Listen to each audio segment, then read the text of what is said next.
Chairman জনাব তারেক রহমানকে দেখার অনেক আকাঙ্ক্ষা আমাদের, এই জন্য আমরা 3 দিনের যাবত এখানে অবস্থান করছি। হ্যাঁ, যে এখানে আজকে কত লোকের সমাগম হতে পারে বলে আপনি ধারণা? এখানে 50 লক্ষের অধিক জনগণের সমাগম হবে এখানে ইনশাল্লাহ। এদেরকে কাছ থেকে দেখার একটা আশা এবং আকাঙ্ক্ষা, যদিও আমরা এই লক্ষ লক্ষ জনতার ভিতরে তাকে দেখতে পারবো না, তারপরেও আমাদের ভিতরে একটা অনেক আশঙ্কা কাজ করতেছে দেখার জন্য।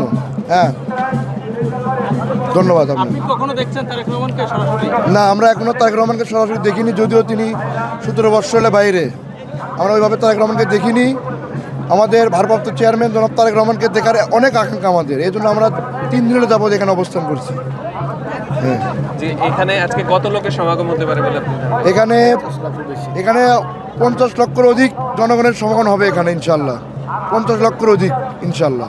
যেমনটা জানানো হয়েছিল মির্জা ফখরুল ইসলাম আলমগীরের জি, পক্ষ জি। থেকে যে যেদিন তারেক রহমান আসবেন সেদিন একটা ছোটখাটো ভূমিকম্পের মতন হবে, সেটা কি অনুভব করছেন? আমরাও সেটা সকাল থেকে অনুভব করছি এবং সারাদিন এখনো আছেই। আমরা সকাল থেকে এটা অনুভব করতে পারছি, মানে কোটি অর্ধেক 50 লক্ষর বেশি লোক এখানে চলে আসবে ইনশাল্লাহ। ইতিমধ্যে অবস্থান করে সবাই আছে এখানে, এবং আমরা আশা রাখি দেশ নায়ক জনাব তারেক রহমান বাংলাদেশে এসে আগামী যে নির্বাচন হবে সেই নির্বাচনে বিপুল ভোটে জয়যুক্ত হয়ে তিনি প্রধানমন্ত্রী হবে ইনশাল্লাহ। আমরা এই আশা, বগুড়াবাসী থেকে আমরা এই আশা প্রত্যাশা করি।